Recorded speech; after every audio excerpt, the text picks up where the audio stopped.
Well, here's a question for you. What would you have said if you were inside the room during that Predators closed door meeting before they took on the Los Angeles Kings, the one a lot of players called uncomfortable? We're going to talk about that. Plus, Predators' big division game against the Winnipeg Jets tonight. We'll preview it today on the Locked On Predators podcast. You're Locked On Predators, your daily podcast on the Nashville Predators. Part of the Locked On Podcast Network, your team every day.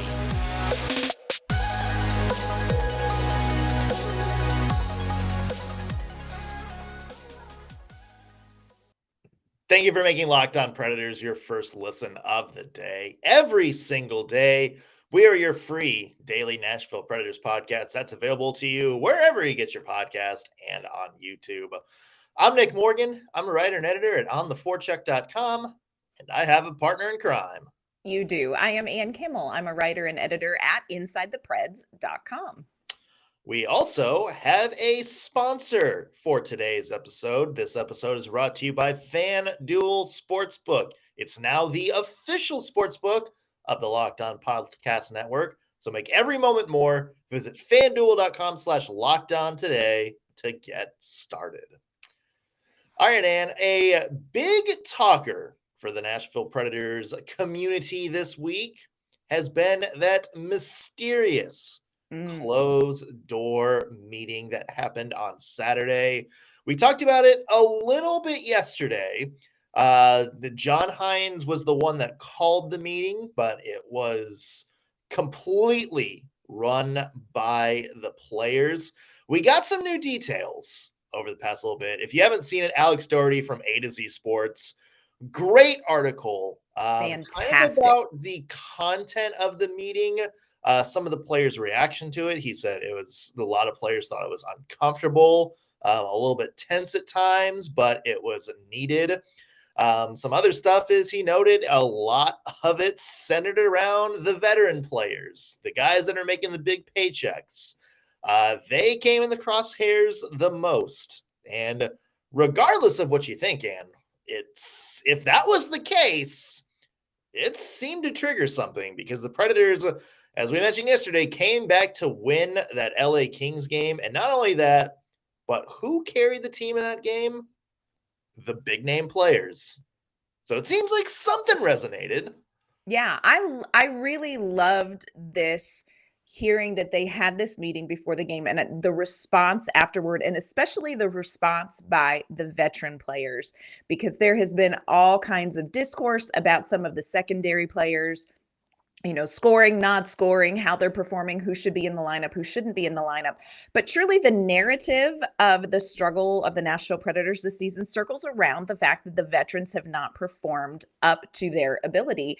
And they responded after this meeting in that St. Louis game. Matt Duchene had 2 goals. Roman Josi had 3 points. Mikael Granlund, a goal and an assist. Philip Forsberg, great game. So it seemed to work. There was a part of me that was so happy to hear this, because it was like when my kids were little and they weren't getting along, you would buy a big t-shirt and put them in the exact same t-shirt. It was called the Get Along shirt. And then they would have to wear one shirt and hold hands. They had a Get Along shirt on Saturday night, and it looks like it worked for them too. Sounds like a Hey Arnold episode to me. Hey, it worked. One's getting married and the brother's the best man. So it all turned out okay in the end. There you go. Hey, maybe this is like a big 25-person t-shirt that everybody put on in the locker room. There it is. It's that giant Mark Borowiecki jersey I tried to buy that was way too big. They just used that. Or do you think they all wore that foam, like, Turd Ferguson hat that you used to have? Like that big, like, 50-gallon cowboy hat. It's still right there, and I love that hat. I make no apologies. You got to bring that back in the background some way. Like, I know you reshifted your backdrop a little bit, but it doesn't fit. Just wear it during a game. I will. Or during a podcast. World's best swag is that foam 10-gallon hat. World's best swag. It will never be topped. Yeah. So we've seen kind of the rundown of what happened. We kind of know some of the players. who maybe were in the crosshairs a little bit in that meeting. But we're going to backtrack a little bit. Ann and I thought it would be fun or stressful, whichever one, to maybe put ourselves in that room. Like maybe we take over the essence of one of the players and make a statement to the team. Maybe we're just a third-party fan and walk in and say something. Mm-hmm. Who knows? This can go whichever way either of us want it to go. So, Ann, let's just start. Like, let's say maybe we can get to some individual players in a bit, but Okay. let's just say you're you. You're Ann Kimmel, Preds reporter extraordinaire, great podcast co-host. You're invited to walk in. Like John Hynes walks you in. You have your plate of cookies, and you are given free reign to say anything to that team with no consequence. Okay. What do you say? Wow. First of all, I would take cookies because food is love. Yeah. And I'm not great at conflict, so I buy people off. I honestly, my first thought would be just saying there's not a person in this room who has arrived in the NHL, because you do not arrive in the NHL or in any other job. You are never done until you retire. You are never done improving. And for me, that would be my number one message if I walked into that room. You have not arrived. You are not done. You still have ways to go to grow your game. You do not get to rest on anything you've done in the past. You don't just sit still where you are. And I think that's true. That's a huge thing for me anywhere. You always have to be growing. You always have to be challenging yourself. Even if you are, the best player on this team, you're not done. You have not arrived. And it's not for me about a dollar amount on a contract. I know for a lot of people it is. It's not about a dollar amount on a contract. It is about personal growth in any area of your life. You have not arrived. So stop playing like you have arrived. You made it in the NHL, great milestone. You've made it to a starting roster, huge, celebrate it. You have gotten your first NHL goal. I think we all know I'm going to say celebrate that. But you have not arrived. What is next that you can improve? Keep growing. Stop sitting, keep growing. For me, that is the number one message I would take into the locker room right off the bat. You have not arrived. Yeah. You are not done. No, I mean, I feel like that resonates because we've heard the word effort thrown around a lot. And we heard it when you're reading Alex's article on A to Z Sports. Effort was one of the big words we use. And we said that after that St. Louis Blues game. It's like, look, it's one thing to be bad, but we're seeing lack of effort on plays. Yes. And that's the thing that stings me. Yeah. What about you? What would be your opening statement to this team? Here's the thing. I remember watching in front of the TV the first ever Nashville Predators game. Oh, that's so cool. I have gone through the years, and what was the Predators' identity all those years? We don't have, the personnel like some of these other NHL teams do. We're not as good.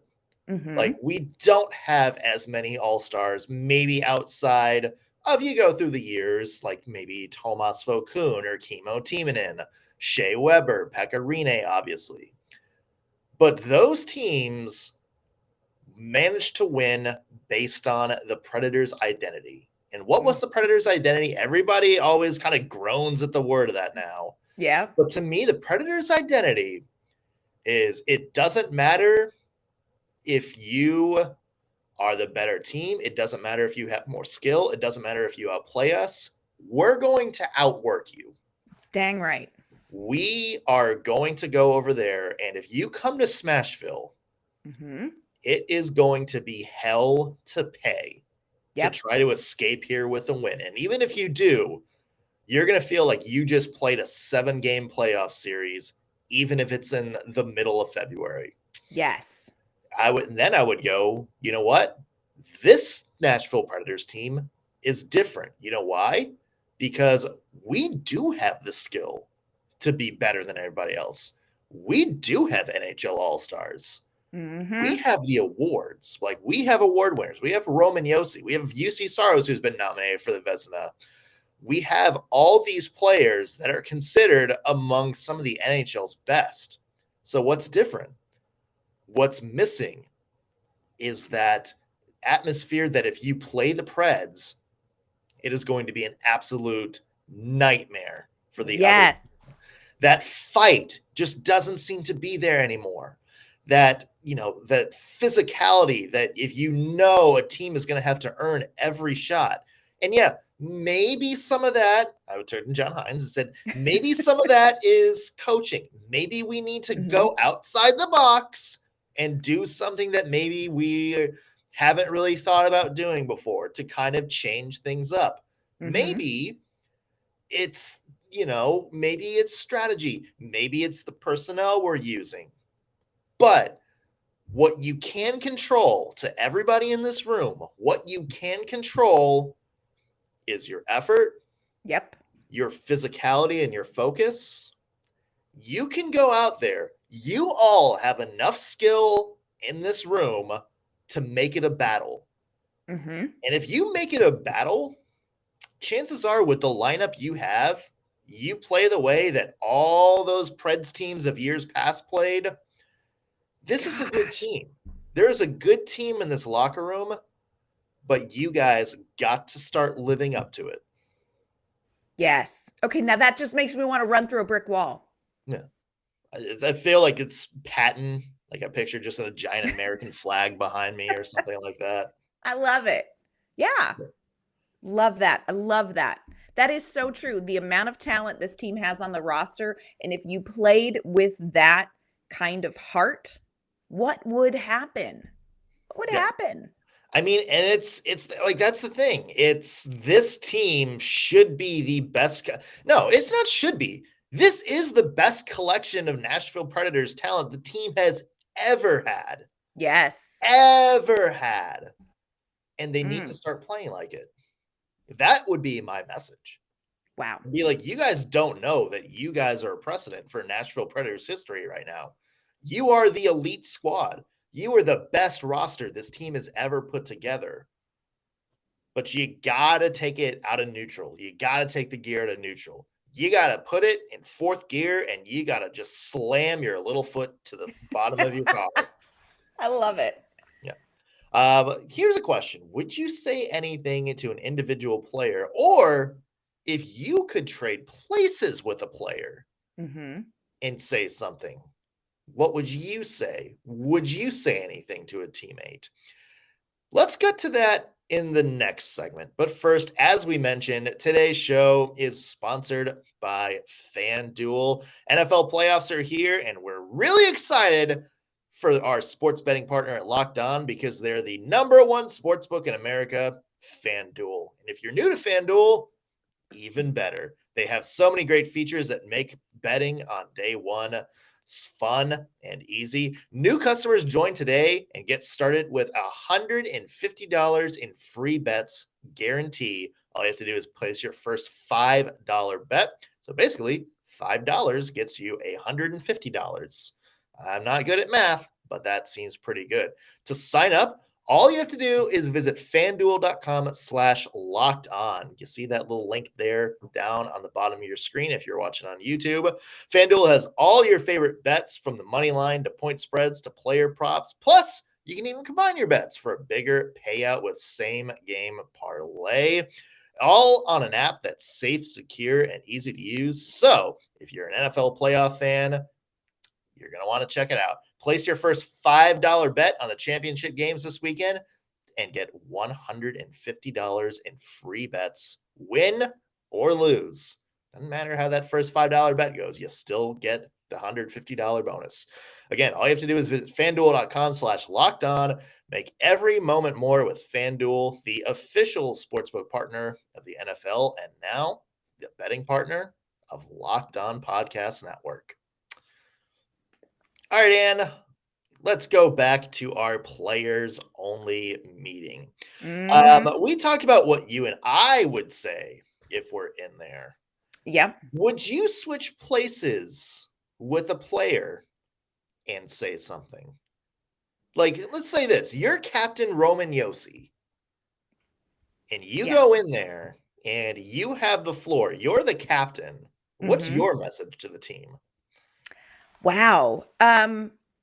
Here is my message to the team as Roman Josi. My first thing I would say is, I am sorry. On behalf of the veterans of this team, I apologize to the young players. That's the first thing I Okay, would do.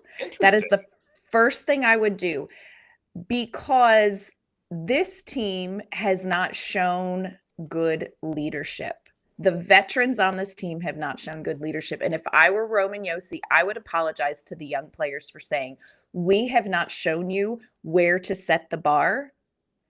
And I apologize for that, because when you come into the league, you look at these players who are a little bit younger, Juuse Saros, you have Cody Glass, you have these younger guys newer in the league, Cole Smith, and you have to show them what it takes to be in the NHL. Whether you are elite or not elite, you have to set a bar. And that bar comes from leadership. That bar comes from Roman Josi. That bar comes from Matt Duchene, Philip Forsberg,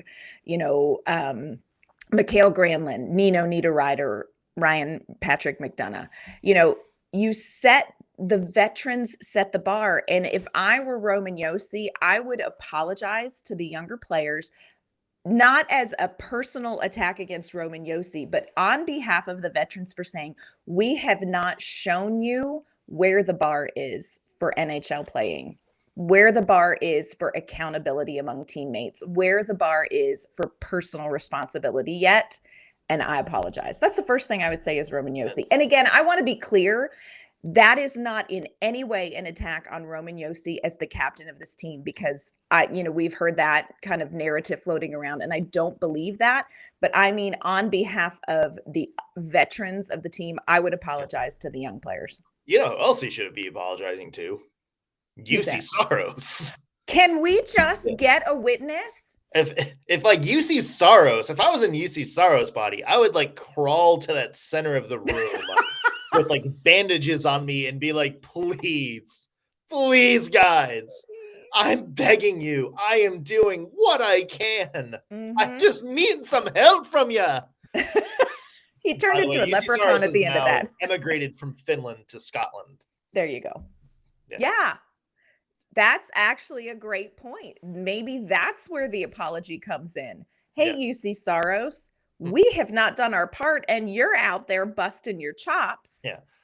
You are single-handedly keeping us in this discussion right now. Do you think Juuse Saros feels that way?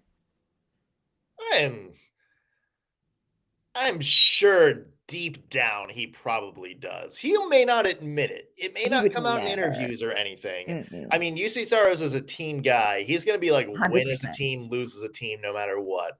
But if he doesn't go home and sit there and think, I did everything I could to try to pull that win out.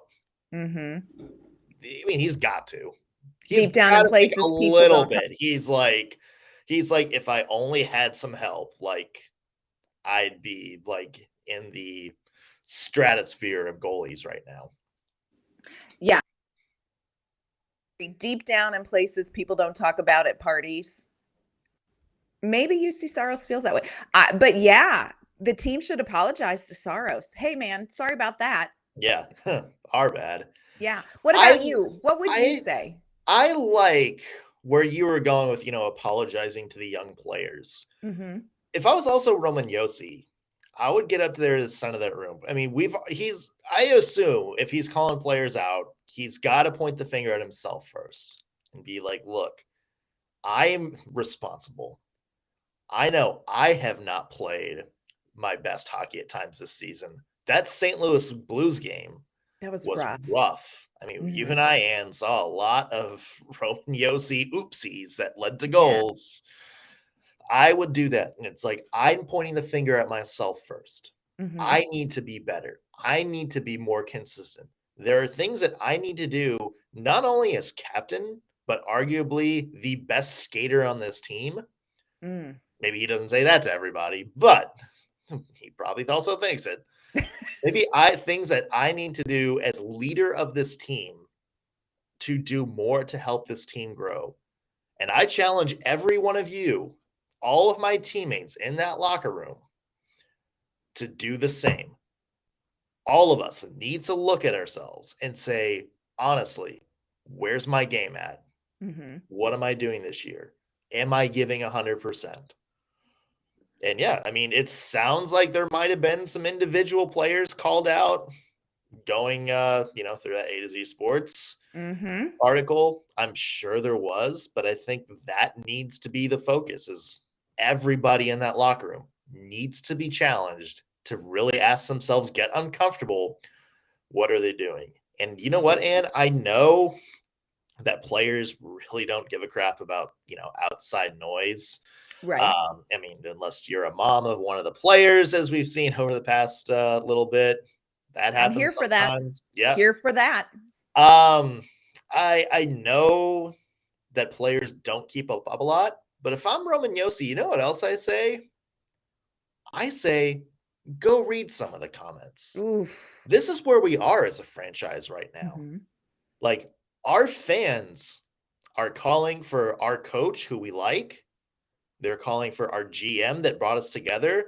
They have been calling for their jobs for so many months now.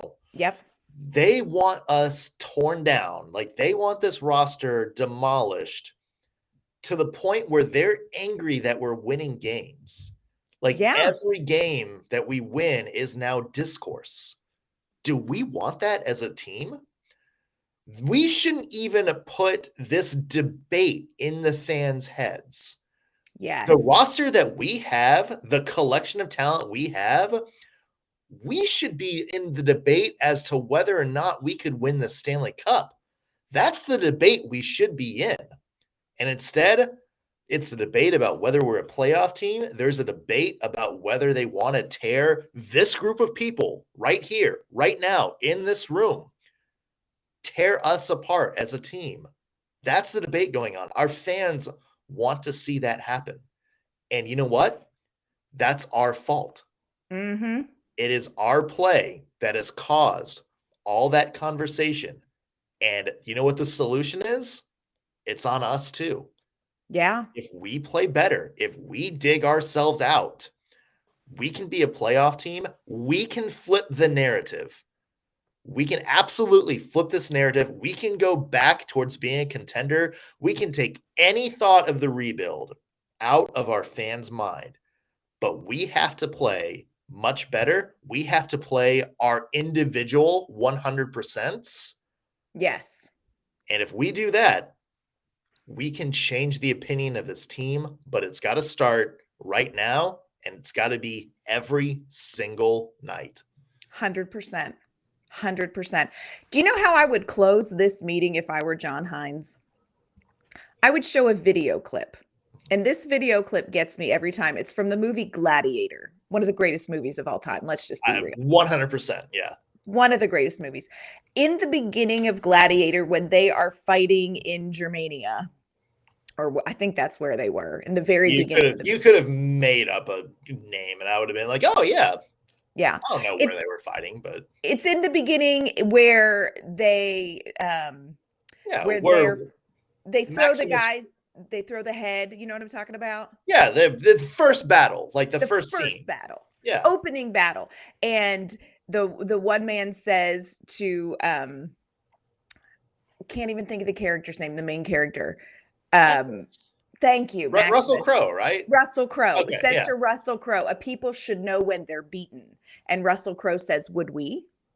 Would we know when we're beaten? And then later in that same battle, in the heat of the battle, where it's hand-to-hand combat, it is intense, it is, life-threatening, it is a battle for everything. Those two characters end up bumping into each other, and they turn around with their sword ready to fight whoever bumped into them. And they make eye contact and they realize, wait a minute. Oh, we're on the same team. And that's the moment that I would show this Nashville Predators team. You are not individuals. We are all battling something here. We are all battling to get our first goal, to get over not being able to score since October 27th, to meet a career high that we're not going to be able to meet, to get over injury, to become a part of a new team that we didn't even want to get traded away from our old team. We are all fighting these intense battles. We've got to make sure that we're fighting the right thing. We're not fighting each other. You turn around and you look your brother in the eye and you say, hey, I'm not fighting you. We're fighting everything else. They've got to get back to back. And that is how I would end that meeting. It's a great clip. Love that. Yep. It's a great clip. I love that. Yeah.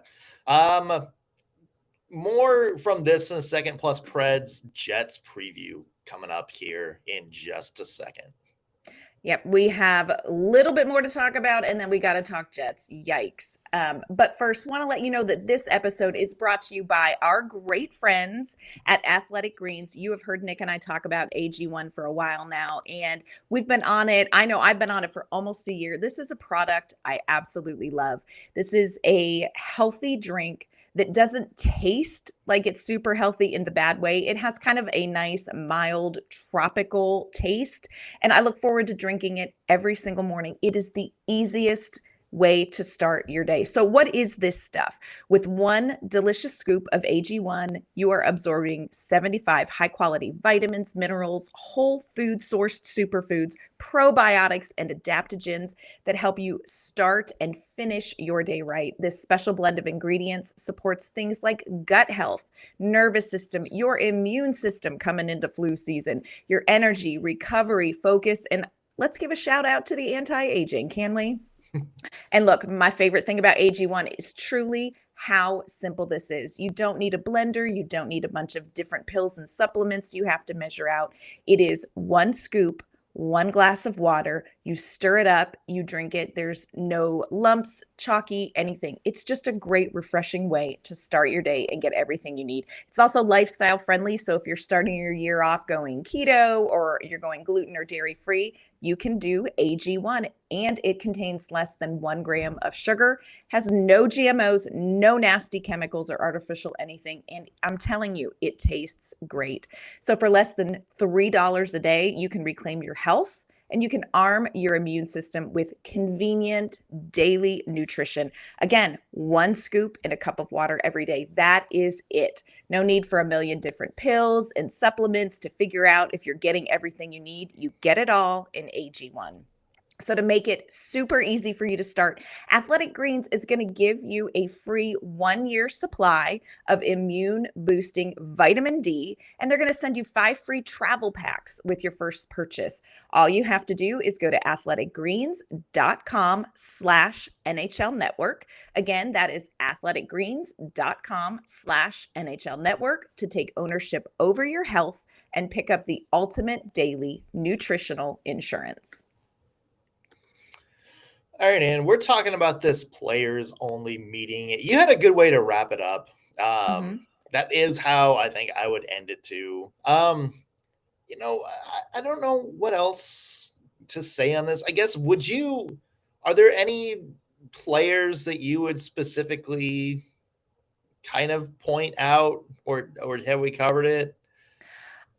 This hurts my heart.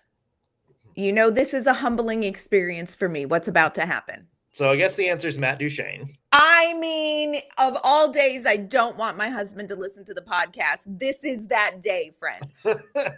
I mean, I honestly, and I love Matt Duchene, and I am a defender of Matt Duchene, but Matt Duchene is a player I would call out and say effort. Now, having said that, I hesitate to be the guy that does that because here's the thing. These guys are whole people. Matt Duchene's wife just had their 3rd baby, and I don't care what you say about what this, that, or the other thing. he has a whole life and a whole other things that his heart and mind are focused on. And I get it. He gets paid to be a professional athlete, but I do understand. And I want to say that as I call Matt Duchene out by person, by name. Yeah. I understand you have a lot going on. And so grace and abundance, but Matt Duchene, better effort on the ice. Forgive me. I know not what I do. Yeah. I mean, there's a What couple about of you? players. There's a couple of players you could say like about Who that would you too. call out? I mean, Ryan Johansen kind of goes up there with Matt Duchene. It's like, look, man, Yeah. you're making one of the richest contracts on the team. We need you to do more than you've been Yeah. doing. Not saying he hasn't been bad. He's just not really living up to where he needs to be. Yes. And same for some players like Mikael Granlund. It's like, look, man, you were kind of the glue that held this team together last year when it came to the forwards. I mean, you were a huge reason that Forsberg and Duchene had the seasons they had, even to extent Roman Josi there on that blue line. Like, you were like the main playmaker that facilitated a lot of those plays. We need that, Mikael Granlund, this season. We haven't gotten that from you. Yes. But obviously I feel like the bigger the name, the more under the microscope they're going to be. And honestly, that's kind of how it should be, Ann. Yes. As Cole Smith agrees. Bigger name? Do you think Cole Smith said something in that meeting? You know what? Here's what what's up? If I was Cole Smith, I'd be like, look, guys, I'm going to do my part. I'm going to score that first goal in the next game. And then he follows through. That's how I imagine it went down for Cole Smith. But you know what? Yeah, this whole season and the whole Cole Smith narrative, y'all, it is not about Cole Smith. It is about the top players have not played like top players. Yeah, if there is a narrative coming about Cole Smith, it's not coming from the team or the team's broadcast partners. Nope. That's not where the Cole Smith narrative is coming from. Yeah. I mean, I feel like I hope he scores again tonight. Yeah. I hope he scores again tonight. Maybe he just goes and says, please stop making people hate me. Yeah. And people just need to stop it. People just need to stop it. Yeah. Just knock it off. Predators versus Winnipeg Jets tonight. It is a old school Central Division rivalry. The Preds have not done so well against the Winnipeg Jets here recently. The exact record, but whatever. It's not great. It's been not great. There has been more losses than wins against the Jets here recently. Yeah. And game at Bridgestone Arena, Central Division game. You have to have. How do you see this one going? This is going to be one of those games where you talked about earlier. The Predators are going to have to play with that identity of, you may come in our house and you may be a very good team with an outstanding goaltender, but we're going to make you pay for every advantage that you try to get. That's how this game needs to be played. And usually Winnipeg and Nashville, there's a little steam in these games. The last one, maybe a little less. It went to overtime, tied 1-1. Winnipeg won it in overtime. But I think Nashville really has to come out with the same fire that we saw against the LA Kings. It's going to be one of those games where it's got to be big players, because Winnipeg has got, gosh, you look at Winnipeg's lineup, and I think they have already 3 20-goal scorers. We have none. 3 50-point scorers. And 3 50-point scorers. So, and we have none of those. Yeah. None. So, this is the time where Nashville needs to step up. This is also going to be a really good goaltending game. Yeah.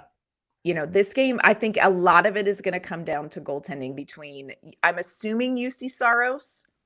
And assuming Connor Hellebuyck. I'm assuming Connor Hellebuyck. So this is going to be like a little, who wants to be talked about with the Vezina showdown tonight. How do you see it going? That's the main thing is you look at Hellebuyck, you look at Saros. Those are 2 of the best goalies in the NHL right now. And you assume they're going to take over the game. But also, and you look up and down, like you mentioned it, you look up and down this Jets roster, and the person you mentioned, Mark Scheifele, is in the top 10 in the NHL in goals right now with 29. Kyle Connor is in the top 10 in points. You have this Jets team, and we're not used to seeing this level of prolific scoring from a Winnipeg Jets team. In many, many years. It's kind of been their defense and goaltending that's carried them.